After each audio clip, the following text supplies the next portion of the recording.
What's up, YouTube? This car might not catch many people's attention, but I want to tell you why they're a great value. This is a 2008 Chevy Impala. I believe it's got 3.5 liter. It's pretty beat up, as you can tell, but I bet you could find something like this for about $2,000 or less. And the real nice thing is you could actually get tens of thousands of miles out of one of these things. Now I'm only talking 07 to 11 because after that they went to the 3.6 liter, and if you research those you'll see a lot of problems, especially the timing chains. But these don't have that shit. These have I guess they're a little bit like a 3.8 liter V6, overhead valve V6. And they're not like a ton of horsepower, but they last forever. And then, wow, this thing needs a windshield, it needs a detail. I'm sure it's going to be detailed soon, but I actually had a car like this before. It was a 06 with 3.9. The car was beat to hell. The inside was nasty, but it ran like a top. It had 190,000 miles. And it got me around for a year before I sold it, and I paid $2,200, sold it for $2,000, so barely lost anything on that. And it got me around just fine. It wasn't fun to drive, it didn't handle very well, but it did what it needed to do. A lot of people they just need a car to get around. They're not trying to go to the track or anything. But I think these Impalas are overlooked because they're just a regular old car, you know? American domestic car. And not everyone knows that they actually last. And I don't know why Chevy did such a great job with them, with some of the other vehicles you'll see coming out of there. But there's my Silverado. That same deal. Reliable. Almost to the Toyota levels. So I can confirm this is 3.5. So it's a little bit smaller bore than the 3.9. But these take flex fuel. They don't have active fuel management. My Impala actually had some power steering issues. And boy, that was annoying because this pressure hose was bad. I fixed that, but then, oh, that wasn't it. This return line in the back was leaking. And that, I'll admit, that's pretty hard to get to.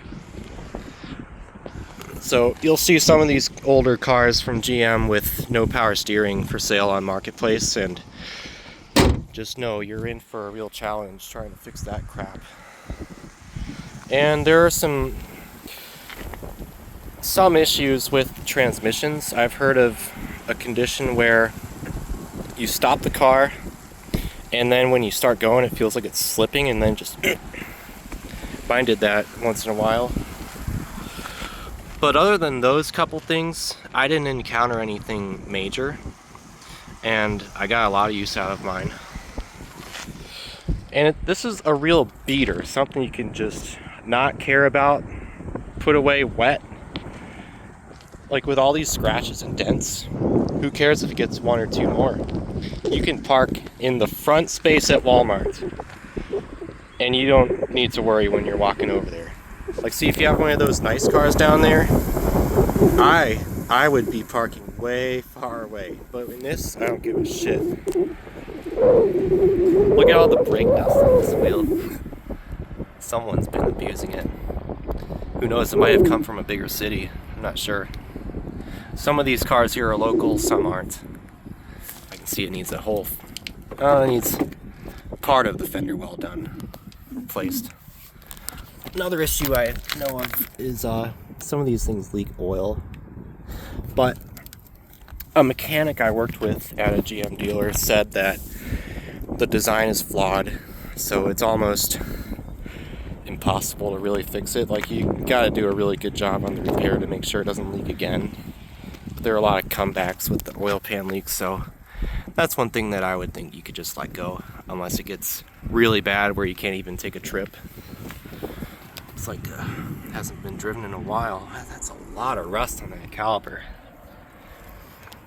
But I just saw this on the lot today, and it's beat to shit, but I bet it still runs great. And if you're looking for something cheap that'll get you by, and you can't afford a Toyota because everybody knows they're great cars, look at these Impalas, because these are a hidden gem for sure. They last, I've seen them get close to 300,000 miles, and for a Chevy car with not with a V8, that's damn good. So let me know your thoughts. I'm sure some of you viewers may have had some experiences with these Impalas, but I know they're great cars, at least in the 07 to 11 years, and it's something I kind of miss. These were kind of a carryover from an old platform that was started in the 80s, believe that. So that's why they don't really handle very well, but they just last. They get you around, and you can get them for so cheap. Like I said, $2,000 or less for a rough one like this. Oh yeah. Check out Facebook, you'll find these. They're so cheap. So thanks for watching, folks, and I'll catch you on the next one.